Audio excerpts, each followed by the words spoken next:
Good morning. Welcome to a very special edition of Hanging with the Chads. I am Chad Springer, and I'm riding shotgun as always with the greatest tag team partner of all time in the business, Mr. Chad Boudreaux from his undisclosed G17 classified location in Southwest Louisiana.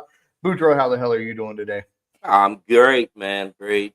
Yesterday was a great day, Mhm. celebrating our independence. Woo! Just hanging in there, man.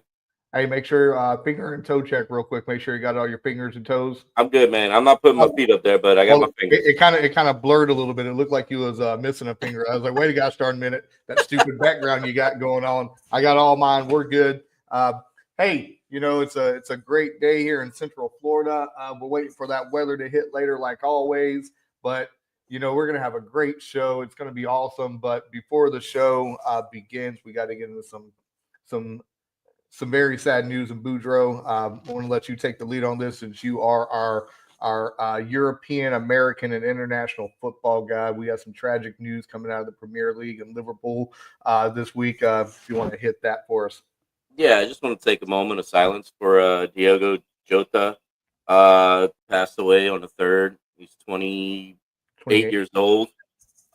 He was in a serious car accident with his brother, and one for his brother too. Yeah, the kid, he was a phenomenal soccer player, but it's sad that it's right after his wedding, which happened like 10 days before. Yeah. So yeah, just a quick moment of silence for the guy. All right.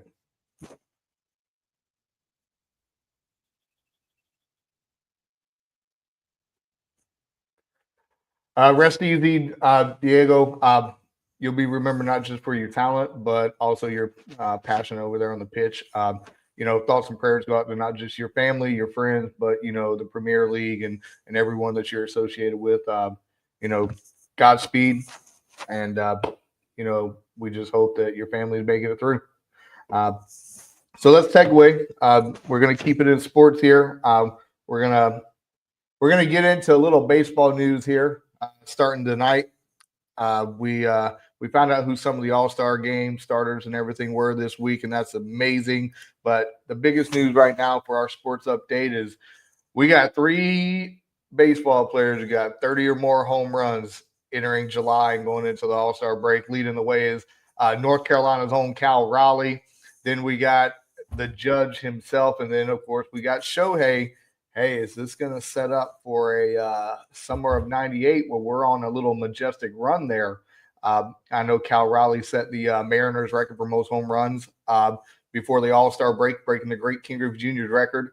How's this going to look, Boudreaux? Yeah, I mean it's fun for baseball. We need something to get everybody excited about baseball again. That's what happened. I mean, you had the strike in '94, and then Mm-hmm. all of a sudden you had the great race between McGuire and Sosa, and that made everybody come back to baseball. Yeah. Baseball's been on that lull for a little while now. Everybody puts them down as like the third or fourth sport in America, which it's crazy to me because it's America's pastime. But yeah, it's great to see that. I don't know what Major League Baseball did because the ball is just flying out of the parks this year. I mean, look at yesterday with the Cubs; they won 11-1, but they hit 8 home runs in the game. So it's crazy how much the ball is flying out now. It wasn't supposed to be that way, but I think just like with football, everybody knows that offense sells tickets Mm-hmm. and it puts butts in the seats. And I think baseball decided, you know what, we need to put more butts in the seats. So I think there's something to do with shaving a little bit off the stitches on the ball, and it made the ball fly out more with less resistance. I don't know. I'm not a science guy, but that's what I'm being told. So who knows? But yeah, it's fun to watch. I love home runs. Um, Yeah. Obviously, being an LSU fan when they had Gorilla Ball back in the late '90s, it was awesome. But yeah, like I said, it's going to put butts in the seats. People are going to enjoy it. People are going to watch it more. So yeah, good for baseball. Hey, I'm okay with it. I don't mind home runs. It's crazy though because you said all the home runs hitting the Cubs game yesterday. The game one of the Subway Series, I think they had like 7 home runs in their game as well, between the Mets and the Yankees. I don't mind home runs. Home runs is that shows real power. They got the torpedo bats and they're shaving balls right now. So I mean, it is what it is. Hey, it is what it is. But I hope it's going to be fun, man. I like to see competition and races like that. And so we'll see how it goes. I hope Cal can keep it up though, because he's a North Carolina boy. But for a catcher to be doing that's amazing. Because you don't see catchers notoriously power hitters, and I mean he's now taking over Seattle. I think he's taking the reins from Julio right now. So we'll see. NBA, we started free agency this week officially. LeBron has opted in, but does he really want to be there? There's rumors coming around every single day about LeBron, and they're talking about going to Dallas. They're talking about going to Golden State. I personally don't care. I have my opinion on who the GOAT is. We all know it's Jordan, but look, at the end of the day, LeBron says he wants the Lakers to build for a championship now. The Lakers say, no, we don't want to do it. At the end of the day, the new Lakers owner is going to have to make a decision.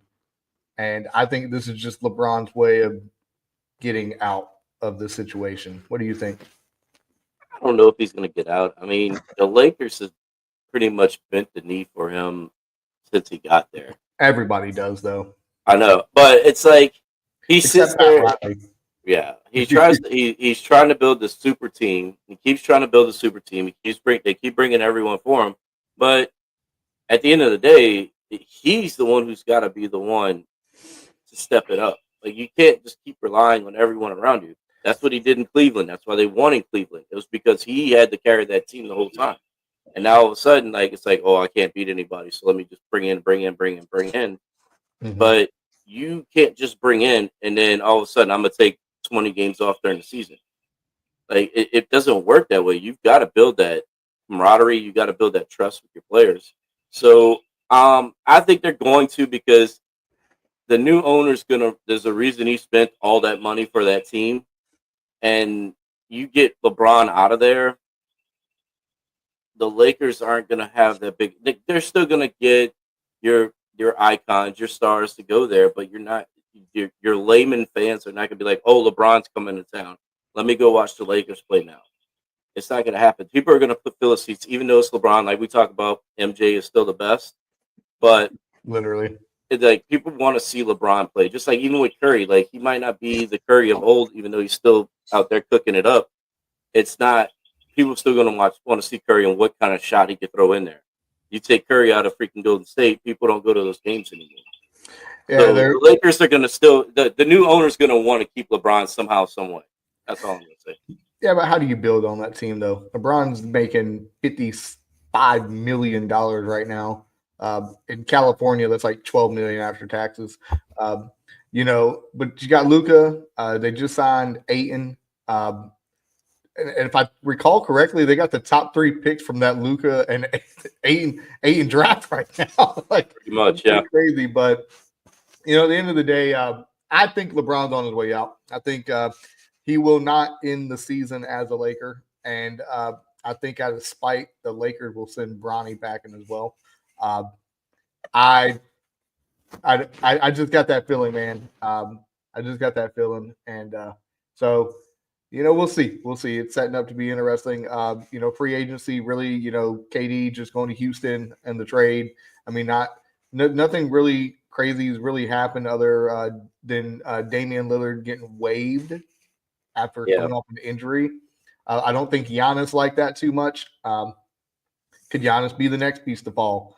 So the crazy thing about the whole LeBron thing is he controls his destiny because he's only one of 2 players that has a full no trade clause in their contract. Now LeBron has earned it, but this is what I think LeBron should do. If you want to know the honest opinion, LeBron should say, you know what? You can waive me. Right? This is what LeBron should do if he wants to win a freaking championship. LeBron James, you played for 20 plus years. You are a billionaire. You are a billionaire. Your net worth is $1 billion. Go sign a minimum exception to whoever you want to play with. You don't need $50 million a year, LeBron. The Lakers are already going to pay you that when they waive you. They're just going to stretch it out Go sign. If you want to go to Golden State, all right, go to Golden State. Still close. You can go see your son. Play over at Arizona. You can still be around your daughter and your wife. Go to Golden State. Sign for that league minimum $3.5 million. Great, awesome. You don't need the money. Allow them to still bring pieces in. Mm-hmm. If you want a championship that bad, go play for the minimum. Because I'm going to tell you something that a lot of people might know, but some of our listeners might not know. Jordan had a reason to come back and play when he played for the Wizards. And Jordan donated every bit of his Wizards contract to the families of 9/11. He didn't make any money as a player for the Washington Wizards. Now he made money as an owner, clearly. But he didn't make money as a player. If you truly want to show you're the best, go take a pay cut. You don't need the money. You got a lifetime Nike contract. Only one of two people that have that. Well, three people now, because KD has one too. Go take a pay cut. Play anybody you want, anywhere you want to go. Then see how you can go. Let them take that money and build. Take a pay cut.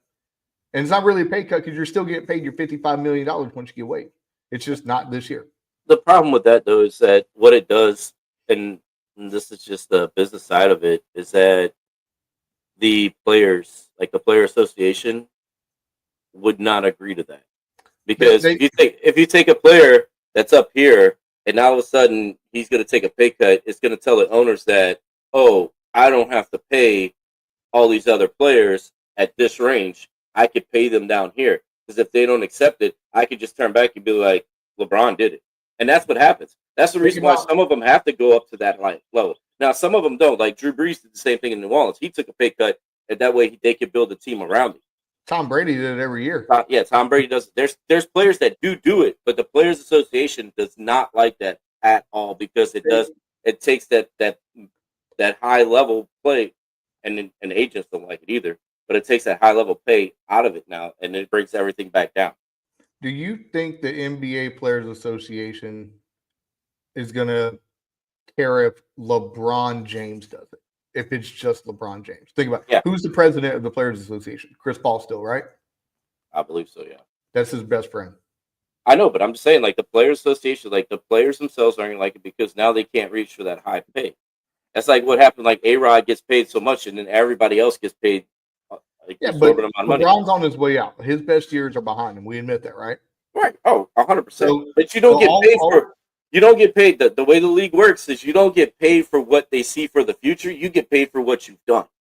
Well, that's always the way it is. I think LeBron can get away with it. I think that's why it's the only exception.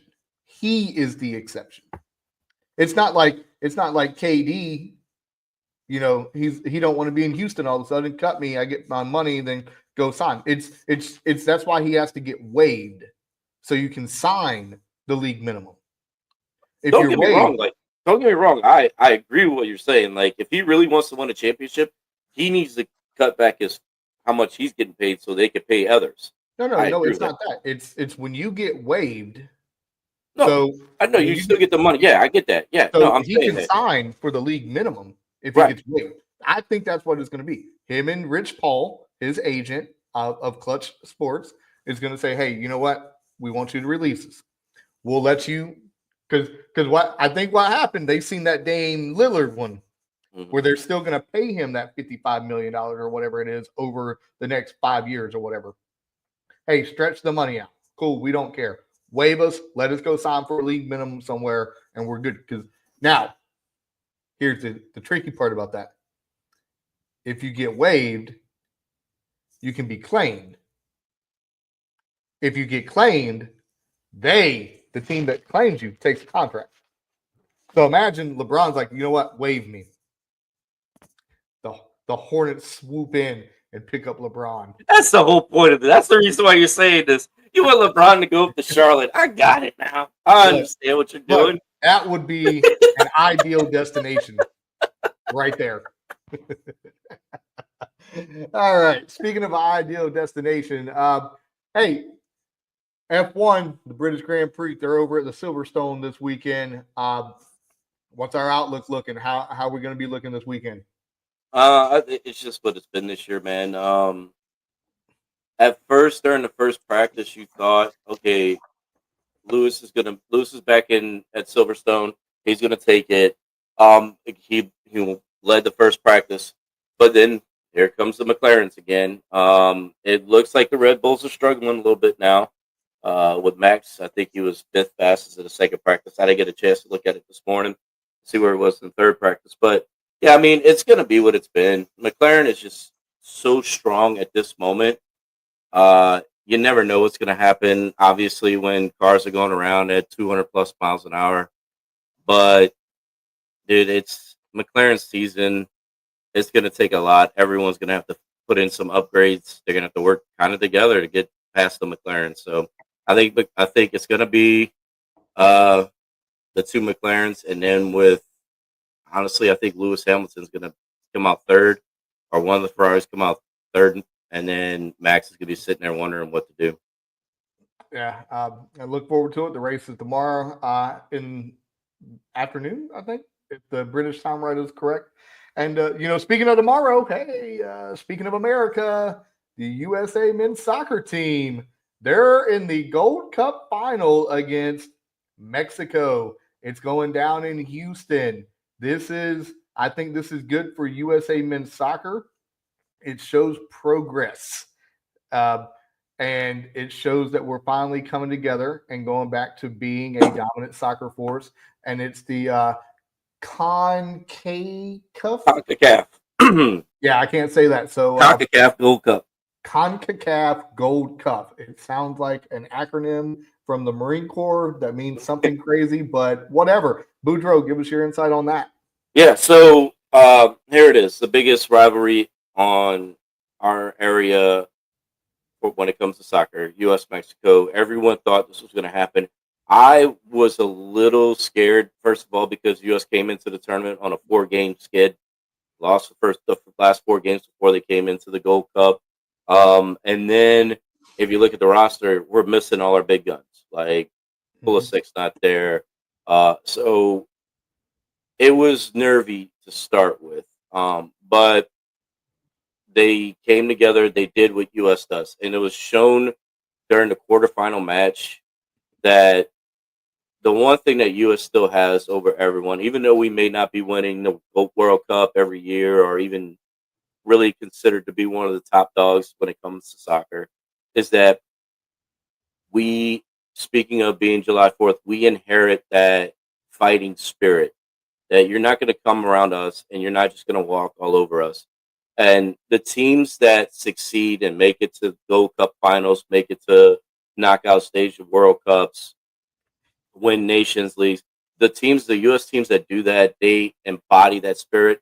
And when the quarterfinals happened, there was a late challenge of one of our players, and the entire players, our goalkeeper sprinted the entire length of the field to get involved in it. And that shows what the U.S. team is really about. It's about that togetherness. It's about that brotherhood. It's about that you don't come and mess with us. We're going to take what we can take. We're going to fight to the bitter end. And that's like you. We're never going to be the team that you look at and go, wow, we are phenomenal. We're going to win a World Cup. Even though I think we're going to win a World Cup every year just because I'm a homer and America. If you don't go for America, then I'm going to use the big red line for you. Yeah, exactly. But looking at tomorrow night's game, Mexico's coming in there. Mexico's hot like they always are. It's the final that we thought was going to happen. I'm hoping for another 2-0 for U.S., but I can see it being a straight-up battle. Mexico hasn't really been challenged the entire tournament. Their defense is on fire, and they get those little pop goals. So it's going to be a back-and-forth battle. Don't look for it to be a high-scoring game. I would say look for it to be a really, really tight game going down to the last few minutes. If someone gets an early goal, it's going to get really boring. It's going to kind of look like the U.S. game for the semifinal where they get those 2 early goals in the first 15 minutes, and then it's kind of like you're just sitting back waiting. So if Mexico, especially if Mexico gets that early goal, they're going to sit back and they're going to park the bus. I think U.S. learned from their semifinal game. they're going to, if they get the early goal, I think they're going to keep fighting and keep pushing. But I do think it to be like I could see a 1-0 Dulce 0 type of game. Yeah, speaking of games that weren't close, the GOAT himself showed back up yesterday to the Nathan's hot dog eating contest. A god dang American icon himself, who was on the Mount Rushmore of American athletes. Mr. Joey Chestnut is back after that 1 year asterisk of a hiatus. He came out and he devoured hot dogs to win his record 17th Nathan's hot dog eating title. He downed 71 hot dogs in 8 minutes, I believe it is. That right there, ladies and gentlemen, is absurd. But shout out to the GOAT himself, Joey Chestnut. Last year, he was not allowed to participate over some bullcrap contract signing with a rival company or something. It's stupid. Their ratings went down. Nobody watched it. All of a sudden, they need the GOAT back. He comes back and he dominates again. Joey Chestnut is the greatest person to eat food on the face of the planet. I was looking at some of his numbers and some of his world records he has, and listen to these records right here and try not to throw up in your mouth thinking about it. But Mr. Chestnut, let me pull it up right here. I thought I had it. He's the GOAT, man. Like we there's the debate between LeBron and MJ, but you can't. There's no debating this guy. There is no debating. No. Ever since he came on the scene, he's won. And then the only time they can stop him was when they tell him he can't show up. So yeah, he's the GOAT. He's the GOAT in competitive eating, period. Okay. It's 10 minutes, by the way, not 8 minutes. 76 hot dogs and buns in 10 minutes. We like buffalo wings, right? How many buffalo wings do you think you can eat in about 12 minutes? I don't know, 12 minutes? Yeah. If I'm trying, maybe 12, maybe 15. I don't know. Maybe 12. Hey, Mr. Chestnut said, hold my beer, 413. World record. World record. All right, hey, here we go. You like milkshakes. We all like milkshakes. How many milkshakes do you think you can drink in 1 minute? Not even one. He did 7 12-ounce milkshakes. 84 ounces of milkshake in 1 minute. There's a lot to say on that. Yeah. Hey, we like donuts. We like Krispy Kreme glazed donuts. Oh, hell yeah. How many Krispy Kreme days? Let me learn how to talk today. How many glazed donuts do you think you can devour in 8 minutes? Okay, before we go further, is it already warm or are they cold? Because there's a difference. We'll say warm. I'm just going to go on a limb. In 8 minutes, man, I might be able to do a 6er. Well, he did a 55er. Okay, here we go. Let's see. Trying to pull it up again. All right. We both love steak. This man, world record, I'm going to tell you, he had 4.5 pounds of steak and sides. Oh. In 2008, he ate 4.5 pounds of steak and sides, the whole thing, in 8 minutes and 52 seconds. Oh. Where was this at? The Big Texan? It would have to be. Here we go. You ready to throw up in your mouth? This is the one that's going to make you throw up. We like mac and cheese. It's great. It's one of the best side dishes you can have. Absolutely. In 10 minutes, how many pounds of macaroni and cheese do you think this man ate in 10 minutes? In 10 minutes? I mean, like maybe 5 pounds? I don't 13. know. Oh! Yo. Okay. Here we go. 10 minutes. 16-inch slices of pizza. 45 slices, which is the equivalent to 11.25 pies. This man is going ham, literally. Look, I don't know how he does it. I don't know where he puts it because he's a thinner little fella out there. Yeah. But I promise you, at the end of that, whenever he's done signing autographs, he is on the toilet drinking a bottle of X-Lax and getting that out of his system. There's no way it's staying in there, bro. No, There's no way. No way. Not yeah, like you're saying, he's not like some humongous dude. Like, he's got the dad bod. He obviously has the dad bod, but he's not. It's not like crazy. So yeah, I don't know how he does it. But again, look who's like competitors. Some of his competitors are like these tiny little females, like tiny. So I don't know how they do it. Like, I honestly, I don't know. Like that. I will never know because the woman that won yesterday ate like 33 hot dogs. that's what I'm saying. And she's small. She's not like some big. It's just this little tiny thing. So I don't know what they do. In water and throwing it down there. Don't even chewing. Yeah, I know. It's disgusting. Yeah, like I love hot dogs as much as the next one, but I'm not eating it raw. Congratulate. Like I said, Joey Chestnut, he's a goat. Very small time. You read his accolades. I can't watch it, man. Like that. I'm not going to watch it, but I'm going to list them and read them and think about. Imagine eating 13 pounds of macaroni and cheese in 10 minutes. Yeah, dude. Like, no. The question is, what kind of macaroni and cheese is it? Is it Kraft with the milk? Is it Velveeta shells and cheese where you just whip it up? You know? Yeah, you're right. Is it? Yeah, is it the one where like you're using like a block of cheese and you like you're doing it, or is it the one? Yeah, is it the powdered cheese? Is it like is it the liquid slices of cheese? The liquid gold? Liquid cheese? You know? Like, yeah, is it not like nacho cheese? What is it? What are you using? But no, dude, like pizza. No. The dude ate 11.25 pizzas in 10 minutes. I wonder, you know what? I want to put him to the test. Joey Chestnut, if you're watching this, I want to put you to the test. I want to know how many pizza rolls my man can eat in 10 minutes. I'm willing to bet in 10 minutes, my man can eat 4 of the 120 bags. We're talking about 480 pizzas. If he can eat damn 45 pizzas, he can eat 500 pizza rolls. Hey, but the question is it coming straight out the microwave so he can get that nice little burn on his tongue and his palate?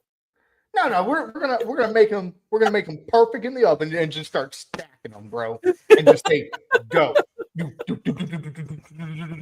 No, he'll look like Sonic the Hedgehog. He'll look like Goku eating ramen, bro. Yeah, right. Actually, you know what? That's another one. How much ramen can my man eat? I'm sure he drinks it. He'll just drink it all day. Like, look, Joey Chestnut, we want to challenge you to a pizza roll eating contest. Boudreaux will go against you to see who can eat the most. Actually, you know what? Me and Boudreaux combined taking against Joey Chestnut. Who's gonna win in a pizza roll eating contest? Which one's though? Is it the cheese one? Is it the pepperoni? Is it the combination? Pepperoni. You got to go pepperoni. Pepperoni only. Pepperoni only.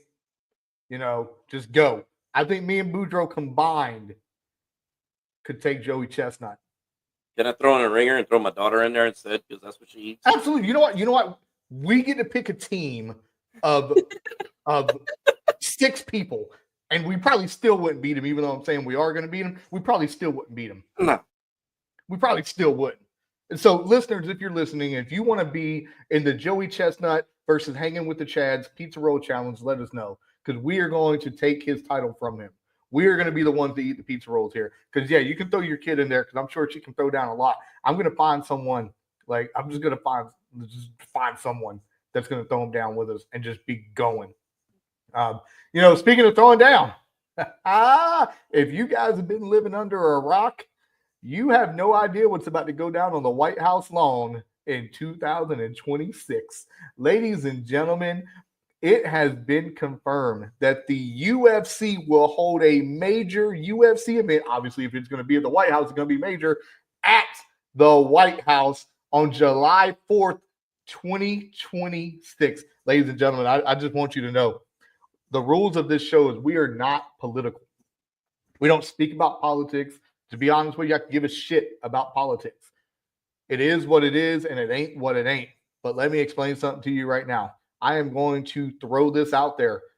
Conor McGregor, John Jones, Dana White, President Donald Trump, Vice President J.D. Vance. If someone can hook us up with tickets, we will be there. We will do a show there. Hell, we'll do a live show there during the event, sitting on a fucking beach chair in the white lawn, because I'm sure that's what we're going to have to sit on.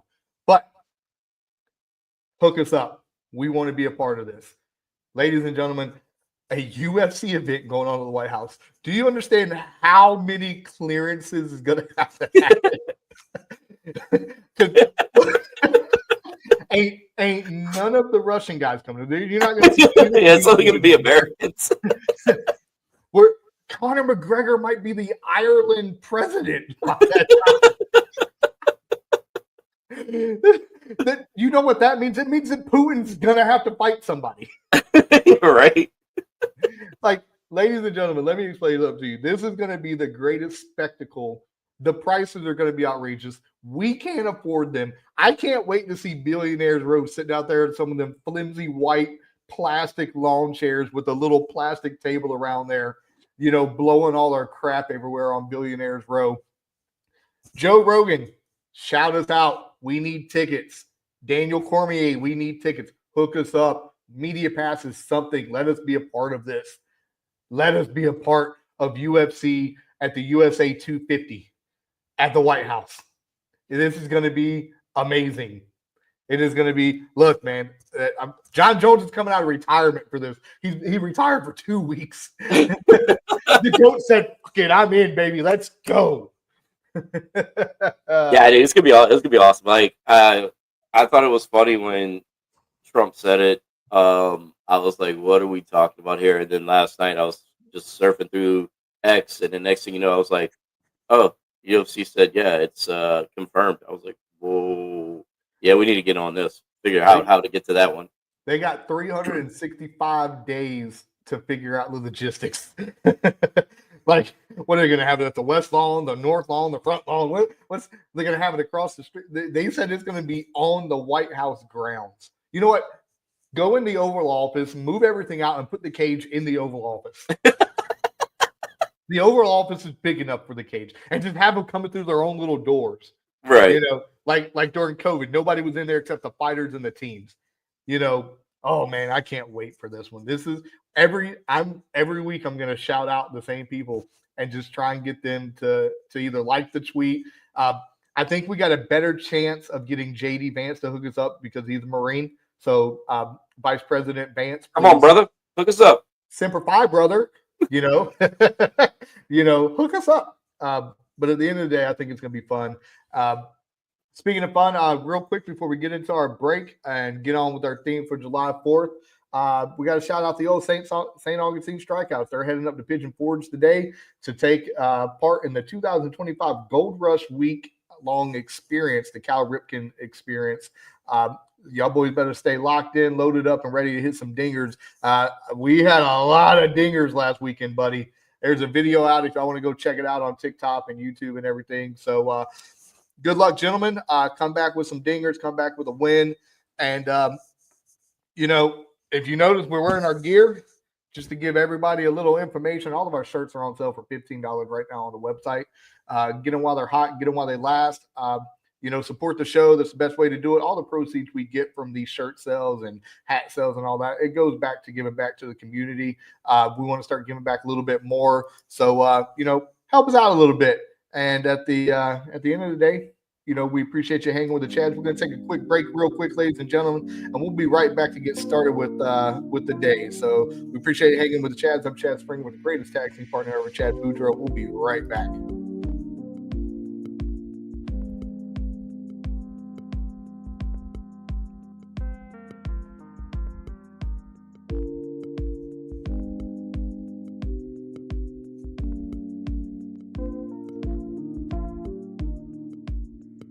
Hey, good morning, and we are back. Welcome to Hanging with the Chads on this July 4th weekend, the greatest American weekend of the year. July 4th is all about patriotism, not political. If you don't think this is the greatest country in the world, I'm just going to go ahead and tell you, you are wrong. We are the greatest country, walking, breathing, living, and I love this country. Boudreaux, I know you love this country, both served for this country. And by God, this is the greatest country walking. And we're going to get into a little July 4th feel. Basically, we're gonna talk a little bit about what July 4th not only means to us, but in our opinion, what it means to our country. Uh, we all know the backstory. 1776. We declared our independence from the tyranny of Britain. Uh, so think about then, man. Just to be honest with you, it took a lot of balls to do that. Because imagine if, those gentlemen, our founding fathers in that room signing the Declaration of Independence. What happens if there was a Judas in there? What I happens mean, if there would have been a Judas, ran back and told Britain, and then all this is for naught? You got to admit that took a lot of courage, a lot of balls to handle that. yeah, I mean, just think imagine- about the ones that signed it. They knew when they were signing it, like how there's the say now, oh, he just signed his death warrant. They literally signed their death warrant because that was treason. And the punishment for treason is you're being killed. Yep. So yeah, it's those guys like you said, the balls that they had to do it, stand up to it. But it's also like what we're talking about nowadays, like, oh, this, that, and the other thing. But I mean, at the end of the day, what they did was the reason why we are who we are, because we get to now vote for the people who are up there for us. Like we said, we're not going to get into politics. So I guess say whose side, what side, who's right, who's wrong, all that shit. But you got to understand, like, you wouldn't even have people in the offices that you get to call and complain to and try to persuade one way or the other if it wasn't for those guys. Yep. Absolutely. You got to think about it like this, man. I mean, shit, 250 years ago, bro, almost. Look at the highs and lows this country's faced. And we're never, ever, ever, let's just be real, we're never going to be satisfied with who's in what office, because that's why we have a vote, and that's why there's a winner and a loser. But think about this. They were signing so we could do that. Right. Imagine if they were just like, you know what? Okay, man, we don't care. We're just going to let England take care of us. Imagine how much different America would be. Well, West England would be. Right. That's the best way to say it. West Europe. I mean, think about how Canada, Mexico, all that, how they're impacted, So at the end of the day, I mean, Independence Day, it evolved from the battlefield to a national tradition. Obviously, every July 4th, there's always your fireworks, your shooting of the guns, your parades, all that. I mean, that's what patriotism is your love for your country. And, Boudreaux, what does freedom mean to you, not only as a veteran, but as an educator and as an American? What does it mean to you? Freedom, man. It's like we just talked about, like, right. So during when they did the whole we're going to be independent, we weren't able to say what we wanted to against the crown. We weren't able to use whatever items we wanted to use to better our lives. It had to be exactly what England wanted. We weren't able to defend ourselves from anything because you couldn't have guns because they were afraid that you would uprise against them.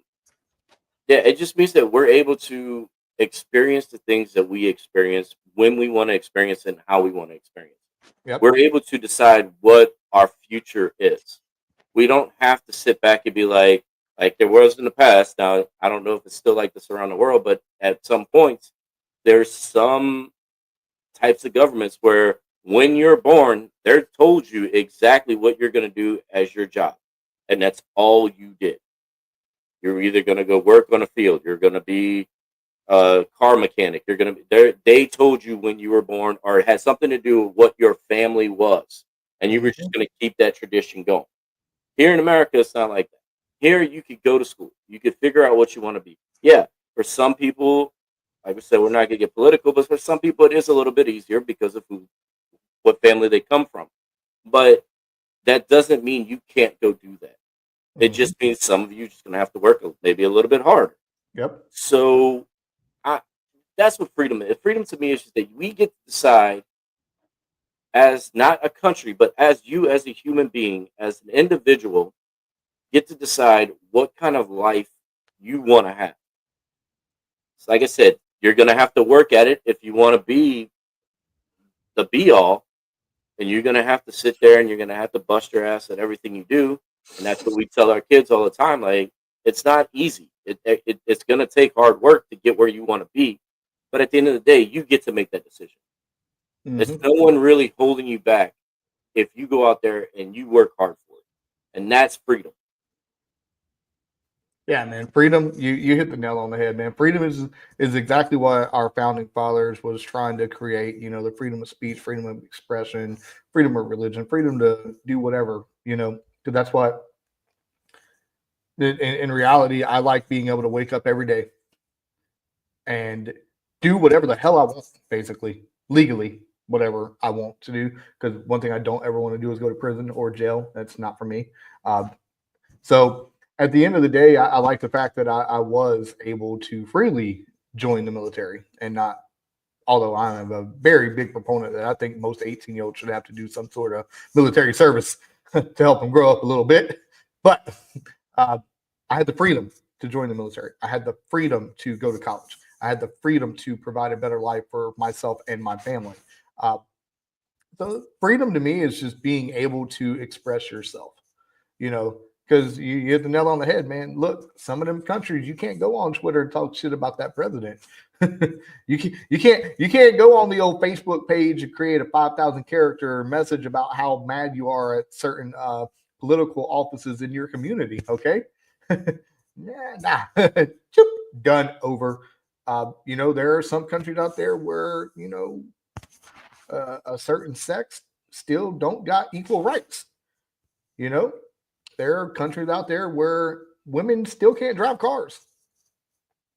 You know, there's certain countries out there where women still can't attend school and that can legally be beaten in front of people. This is not political. This is facts. Correct me if I'm wrong. No, you're 100% right. We've been to those countries. Again, ladies and gentlemen, we are not a political podcast. That's not what we're doing. We are two military Marine Corps veterans that turned into teachers and athletic directors, just like our country, period. But our country, we had a female vice president that potentially could have been the president of the United States of America. Guess what? Name another country. Tell me another one that's had that. There's not many. Not many. There's not many at all. We now have women preachers and ministers. 50 years ago, that was frowned upon. You know, name another. Okay, I've been overseas to the Middle East. You've been to overseas in the Middle East. The mosque, has there ever been a female standing up in front of everybody speaking out of the Quran? We have female 3- and 4-star generals in our military. We have females that are now in infantry units. We have some females out there that can kick some ass, bro. That ain't happening in a lot of these other countries, man. No, that's the great thing too about being a free country. If we don't like something, we change it, and that's what's happened over the years. Like you're talking about, like all the different things that females have been able to do, because we were wrong so many years ago that we all came together as a country and decided that we needed to change some things to make things right. And that's what the freedom gave us. If we would have been under a dictator, do you think they're going to look? The whole thing about a dictator is they're never wrong. Exactly. And that's what makes them a dictator. They're never wrong. They never think they're wrong. Everything they do is right. It will never change. That's another part of us being a free society and a free country. We're able to decide that. And that's what is so great about this. Another part that's great about this country. I love the fact that we had females refereeing the Super Bowl. I love the fact that Becky Hammon was on the San Antonio coaching staff with an opportunity to be the head coach there. I love the fact that the Knicks just thought that they might interview Dawn Staley, the head coach from South Carolina. Yeah. Hell, Danica Patrick drove NASCAR and led laps at the Daytona 500 and drove a damn Indy car. You're like, Yeah, we're going to talk about sports, whatever. Great, awesome. You know, females have headlined WrestleMania, the most male dominant species in form of entertainment ever. Look at the female UFC fighters, starting all the way back. Let's go back to Ronda Rousey, because when she came out, she was the hottest thing on the market. Then she got exposed by Holly Holm and then fell off the map. But that's just because the fighting got better. The female fighters got better because there was more people accepting it. Because now, like you're going into, like the female UFC fighter is now, I would put her up against anyone, because the female UFC fighter, like back to the Ronda Rousey days and Misha Tate and all them, like it was. We love Ronda Rousey was great. I mean, she was a judo champion. She was everything, but she was it. These other females that were a part of it, yeah, they were good, but it's just like UFC, how UFC started. Like everyone was good, but then it got better and better over time. And just because of the females, when they came in after Ronda, it was exponentially faster for them to get better, because there was things already built in place. And as soon as they got in the gym, they hit it hard and they worked at it. And now look at them, like they're headlining everything. Like you watch Tough series right now, almost every other episode, they're bringing in one of the female champions to teach the males on the Tough season how to do it. And the things they're saying, these guys are like, holy shit, I never thought of that. Holy shit, I never thought of doing that when they got me in this kind of hold or this. I never thought of popping out of this way or hitting from this side. Like it's astonishing and it's amazing to watch how this country has changed. And like I said, that's part of the freedom of things, that we have the opportunity to change the way we do things for the better. Yep. Hey, we got a lot of great female athletes out there, man. I'm telling you that right now. Yo, the Williams sister, Venus and Serena, greatest tennis ladies ever. Let's just be real. The greatest. There was like that's crazy. Imagine how that household is. Those two women get to the finals of Wimbledon. Right? You're in England in the finals, two American women in the sport in which you created. Which parent's going for which kid? Yeah. You know, Simone Biles, the Caitlin Clarks, the Angel Reeses of the world. You know, this is the only true place that can be done. And you look at it too, right? Like go back to my sport, soccer. Who's been the dominant nation when it comes to soccer? Mia Hamm and the USA women's team, baby. USA women's team. Why is that? Because as a country, we allow that to happen.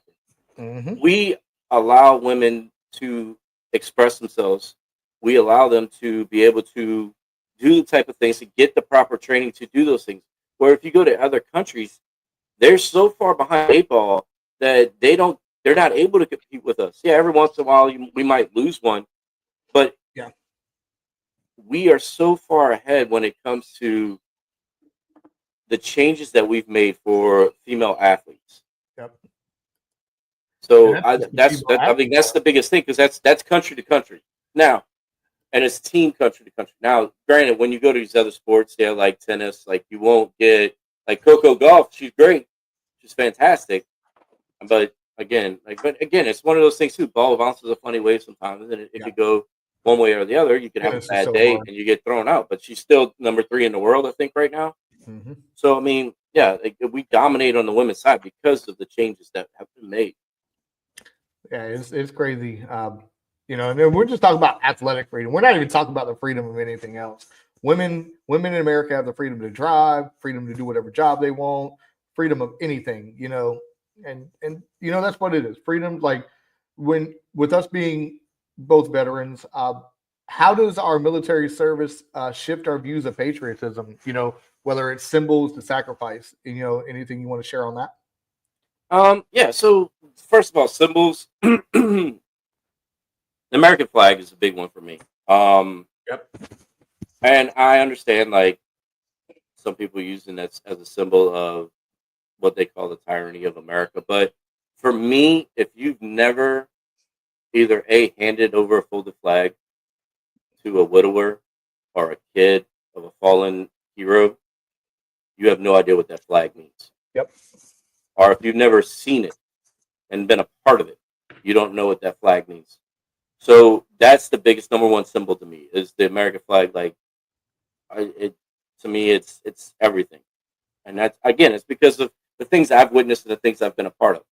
Like going to a, one of your bases, a foreign base, and you're raising your American flag on there, showing that this is mine, this is Yep. ours. Don't come over here and try to mess with us. This part of us is ours. Mhm. And then part of like just like being that I've been to other places and I've seen how other people like I don't just see it on the news. I don't see it on X. I've been there. I've seen it. I can understand how great we are as a nation by the things Yep. we talk about because I've seen it. I've seen how women are treated. I've seen where you walk up and it's a man and a woman, and you can't say two words as a man to the female. Nope. So yeah, I understand what makes this country great because of the things I've seen, not just things of seeing it on. Oh well, this guy told me or that guy. No, I've lived it. I Seen know it what it means. firsthand. Yeah. Look, let me explain. You hit it on the head, man. People haven't seen that military, funeral with the folded flag. There's actually a process to it. There are 13 folds in the flag. Each fold means something, and I'm going to list those real quick. The first fold symbolizes life. Second fold signifies our belief in eternal life. The third fold honors and remembers veterans who have served and sacrificed. The fourth represents our reliance on God. The fifth pays tribute to the United States. The sixth reflects where our hearts lie with our allegiance to the flag and country. The seventh honors those who have served in the armed forces. The eighth honors those who have passed away. The ninth pays tribute to womanhood. The 10th is a tribute to fathers. The 11th represents the lower portion of the seal of King David and King Solomon. The 12th, in the eyes of the Hebrew citizens, it glorifies the God of Abraham, Isaac, and Jacob. And the 13th fold, with the stars are upmost, reminding us of our national motto, "In God we trust." So we just talked about freedom, right? And we just spoke about women. Our military flag honors womanhood when we fold them. You know, my views on patriotism changed the moment I took the oath of enlistment and stepped foot on the yellow footprints. Because at that moment, I wasn't serving Chad Springer. I was serving the United States Marine Corps and the United States of America. I am so proud and honored to have served my country because this is the greatest country in the world, and the greatest thing you can do for it is serve it. Was it always easy? Hell no. Was it always fun? No. Did I enjoy being away from my family for years at a time? No. But guess what? My family understood what I was doing. They understand the important things, you know. So it my symbols, obviously I love the American flag. Being a Marine, there's certain symbols I like more, like the Iwo Jima Monument at Paris Island. You know, they're raising the flag up on Mount Iwo Jima. They captured it. One of the bloodiest fights in World War II. You know, my patriotism is I am a proud American. I am proud to have served this country. I'm proud of this country. I don't give a crap what people think about this country because my opinion matters, in my opinion. If you don't like this country, guess what? We gave you that freedom to do it. It's that simple. Uh, so you can't have Fourth of July without fireworks, but those blasts in that night sky are just more of a or more than just a celebration. There's a meaning behind it, in my opinion. The Star Spangled Banner, or excuse me, yes, the Star Spangled Banner. Uh, there's a line in it that says, the rocket's red glare and the bombs bursting in air. It gave proof through the night that our flag was still there. Think about where you go watch your fireworks at night. I watched it at a baseball field up until I moved to Florida. Dead center field is the American flag. And they have one of the big American flags. You see it like car lots during that time. Lights go out. It's a dark time, but yet, boom, boom, boom, boom, boom. What do you see? The same thing Francis Scott Key seen when he was writing the Star Spangled Banner. That is beautiful. I love going to nighttime football games and baseball games, professionally, and they kill the lights during the national anthem, and all you see is the flag. That is beautiful. So like that's symbolic for us to be shooting fireworks off, because it makes you think about what Francis Scott Key seen when he was writing the Star Spangled Banner, which is the most beautiful song you're ever going to hear in unison, other than the Marine Corps hymn. Whenever you get 30,000 Marines in one place, that's a beautiful sound too. So any favorite memories from being in the military, and serving in the military you had on July 4th? Anything you want to talk about? So like I didn't lucky for me, I wasn't deployed on July 4th. I was deployed after July I 4th. was. But yeah, I mean, July 4th is always special. First of all, like you get the 96 when you're home, so it's Yeah. great. For those who don't know, 96 is you get 4 days off. Fantastic. 96 divided by 24.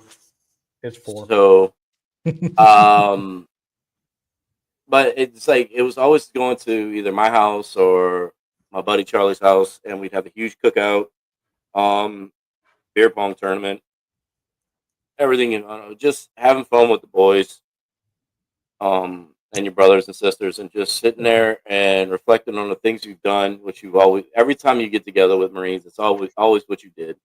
Yeah. You always talked about things in the past, whether they were really stupid, dumb, funny shit, or if it was like, hey man, remember this guy? Yeah, we lost him over here, but remember the time we did this with him or that with them, blah blah blah.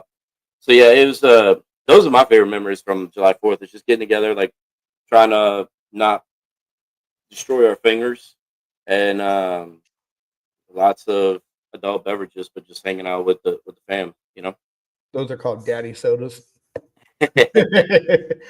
So I actually was deployed on a July 4th. And what's crazy about that whole entire deployment is, yeah, we was on a naval ship. We made port every holiday, like major holidays. It was kind of crazy. I think they did that intentionally because they didn't want to deal with us on the ship. So we was in Palma, Spain, which is a island. It's like basically like a tourist island, and all the establishments and stores open up at 7 a.m. there. I could walk into their version of a 7-Eleven and buy a 6-pack bottle of vodka and walk down the street drinking it. And it's the beach there, so naturally, where do all the people go? They go to the beach and we're drinking all day. There was a frozen daiquiri bar on the beach. And if you drink like 10 32-ounce frozen daiquiris, you get a free t-shirt. So what does any bloodthirsty American do? Challenge accepted, baby. Hell yeah. I cheated a little bit, though. I gave my ticket to my boy. He went and got one. I came back, and I went and got one. So I didn't have to drink all 10 of them. But I also didn't win, and I'll get to that. We were celebrating, though. I'm just out with drinks. We're celebrating. And there was a particular group of people from the UK. That's the best thing I can say, the UK. And they was hanging out with us, and we was drinking because I don't mind who I drink with. I don't know any better. And they was like, "What are you celebrating?" I was like, "When our ancestor declared our independence from your people." I wasn't a very smart cookie. But it was fun. I would have flexed. I would have flexed, man. Like you're sitting there like, oh, dude. No, I would have flexed. And I'd be like, when we whipped your ass, what? I was trying to still get promoted at that time. I was number one on a closed MOS for a while. Okay. So, but no, it was fun, man. It was a lot of fun being out there. It was a different experience being overseas for July 4th as being home. Now, when you're home in July 4th, yeah, you can go to your Marine Corps. I always went home on July 4th because, it was within my driving window because I only lived 3 hours away from base. Hell, I probably could have stayed at home every day and just drove to base every day. But No, it was always fun getting together. I remember my first year in the fleet, the year before I deployed, we did have a July 4th cookout at the house, and that was pretty fun. But it sucked because I wasn't drinking that night, and actually I did drink a little bit, but I got a phone call from my sergeant who drank a lot. It was like, "Hey, we got an X rep, which means a bird's down, single down bird." I guess they was training to get ready for deployment, and their bird was down. He's like, "You're the most sober one, so you need to come in the shop. Come pick me up." By the way, look, I loved all my NCOs. I had some great NCOs. I'll tell you what. We had some. I had some great staff NCOs as well. There's a lot of them. I loved every last one of them, man. It was fun times, man. And the July 4th was always a fun time for us, man. But let's get real. A lot got celebrated yesterday, but people, do they really understand? I like to think the American people understand what they're celebrating. But I think now, because it's been 250 years almost, I think it's just okay, cool. Let's have fireworks, let's cook out, let's do whatever, But it's not just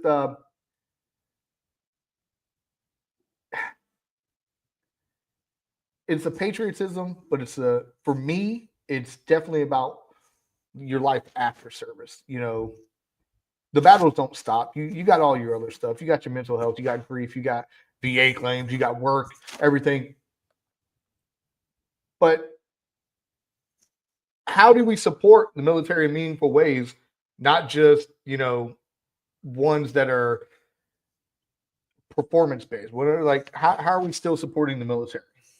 I think it's Overall. just like I just think it's like checking in on each other, Yeah, man. Like, definitely. I don't think it's just like me and you as like everybody knows somebody that served. Yep. And you may not know the trials, the tribulations, the grief, the depression, the anxiety that they're going through, the PTSD, all that stuff. You may not understand any of it. You may not know anything about it, but it's literally just checking in on them. Like that's the biggest thing. That's the reason why there's like places like Wounded Warriors, places like Mission Yep. 22, T to T, Tunnels to Towers. Like there's places like that. Like we as veterans or veteran families, we would reach out to for help. But just having like a family member or a friend just calling you out of the blue. Can't say how many times I've called a lot of my brothers out of the blue or sent them a message on Facebook or something like that, and they call me back like, "Man, I'm doing a terrible right now." And you just sit there and you have a conversation with them, and next thing you know, like, hey, for the next few weeks, next month, maybe even like their entire life, like that one phone call changes their whole perspective just because they know somebody's there for them. Because what we had when we were in is that you were a family. Yep. You didn't you knew it at the time, but you didn't know it at the time that was your family. That was your brothers. That was your sisters. That was like you could always rely on. Like you talk about, like your sergeant called you, knowing that you were the soberest one. We got to get back to the shop. I'm coming to get you. Like everybody knew. Like when I became NCO, when I was a corporal sergeant running my shop, everybody knew my wife didn't drink. Like she didn't drink the entire time. She was the mama for everyone. She took She's care of still everyone. like that though. I mean, She is that's right. her damn job. Shout out Right. Melissa. Yeah. But no, but that was the thing. Like everyone knew they could call me, regardless of what they were doing during that weekend, and I would be able to take care of them. And I made sure everybody knew it. It wasn't just like they knew it because they partied with us. They knew it because I told them. I was like, if you do anything, especially when we go on a big libo, we have 96s, we have the whatever, the 72s. I told them all during the debrief or during the briefing going into it, hey, you getting anything? Call me. I will come get you. And it happened. But you knew you had that time, and then all of a sudden we get out, and that support system is just gone. Yep. Unless you initiate it as a person who's still calling your people. Yep. So, I still talk to a lot of my people, routinely. Some of them are my fantasy football league. We have a group chat with some of our people. We got I'd say probably about 20 people in it. We just talk shit in it though. But I can tell you right now, yeah, taking care of my guys is probably the greatest thing I ever got to do. I'm gonna get a text message. I'm gonna get cussed out for this, but I'm gonna shout out a current staff NCO in the United States Marine Corps who is at Yuma right now. Or could it be at 29? No, he's at Yuma. He's at Yuma. So I'm not going to say his name, but he knows when he was a baby Lance Corporal that old Corporal Springer saved him. Let me tell you the backstory real quick. So my man is from the Central Florida area. Okay. He got married to his wife at the time. And I think they was in Miami coming up, going back to Jacksonville, North Carolina. Now, that's a little bit of a drive. He calls me and says, hey, my car broke down. I'm not going to make it back and leave. Can you get me a leave extension? I'm like, yeah, I can get you a leave extension. Call the duty, get him a little leave extension, tell him what's going on. He calls me back. It's like 10 o'clock at night. He's like, hey, the car is really broke down. I can't really do anything. I need help getting back. He was somewhere near Pooler, Georgia. 10 o'clock at night. I'm sitting with one of my Lance Corporals, Mr. Conkin. That's what I'll call him now. And I'm like, hey, we're going to have to go pick this motherfucker up. I was like, go get some cigarettes and some Red Bulls because we're going to need them. So I called my staff NCO at the time who is doing something, my gunny. I'm like, hey, this what's going on. I think he was at like career course. So he's in California. He ain't doing shit. He ain't stopping me from doing anything. Let's clarify that statement too. So I'm talking to him. I was like, hey, I'm probably gonna have to go get this guy. He's like, oh shit. Because he knew I was going. He wasn't gonna try to stop. But he goes, hey man, I'll be up all night.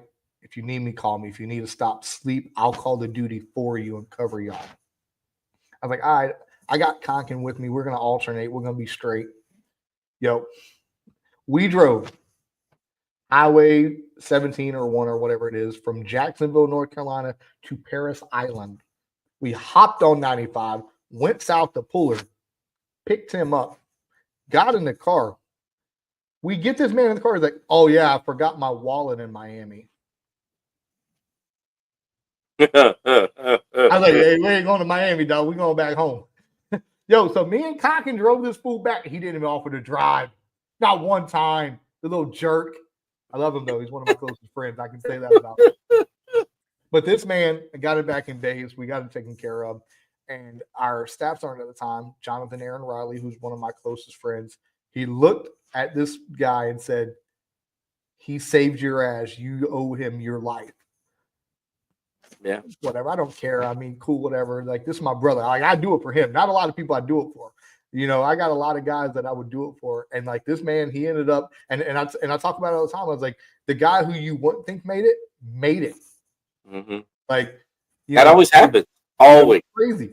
Like, not that I didn't think he had it in him. What I'm saying is, like, I thought he was going to get out and just say, okay, no, this dude's about to be a damn gunny. I was like, I got one not the same situation, but I got a kid talk about guys that we didn't think make it.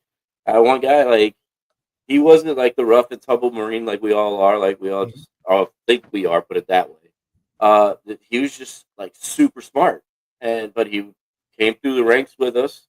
I thought he would get out because he was a little bit behind me. I thought he'd get out after me. Now I want to say he's a captain. Like, he switched over, became officer, and I'm like, good Lord, like excelling.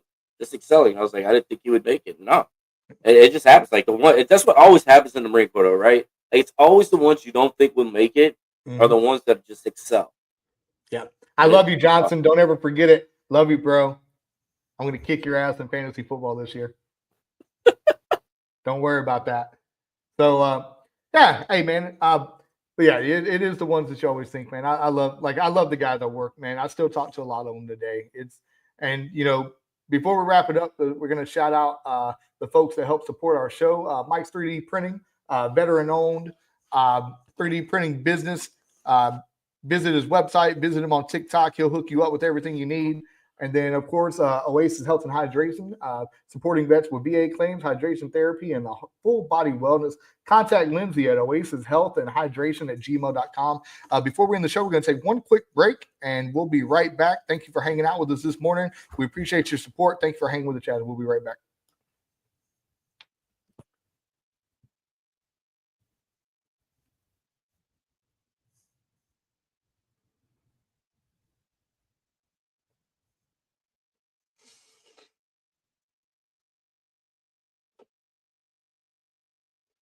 Hey, good morning. We're back and we're about to end our show the best way we know how. It was a great show today, Boudreaux, don't you think? Oh, it's great, man. I love talking about America. Yeah, we love America. Again, President Trump, Vice President Vance, Dana White, Joe Rogan, UFC. We want tickets, please. Thank you. Even if we get a 99% discount, we'll still pay for them. We'll be that 1%, baby. We'll be the 1%. Fireworks are cool, but freedom's cooler, bro. Yesterday we got to honor, those that protect it and those that sacrifice their lives for it. We thank our forefathers for making this the greatest country in the world. And Boudreaux, how are we going to end the show? Like we always do, man. Get better. Get better, be great. If you're 1% better today, that means you're going to be better tomorrow, ladies and gentlemen. Hey, I'm Chad Springer, joined as always by the greatest tag team partner ever, Chad Boudreaux. And this is Hanging with the Chads. Happy 4th of July weekend. Stay safe. Keep all your fingers and toes. Appreciate you. Love you. Go buy some gear. Thank you. Have a great day.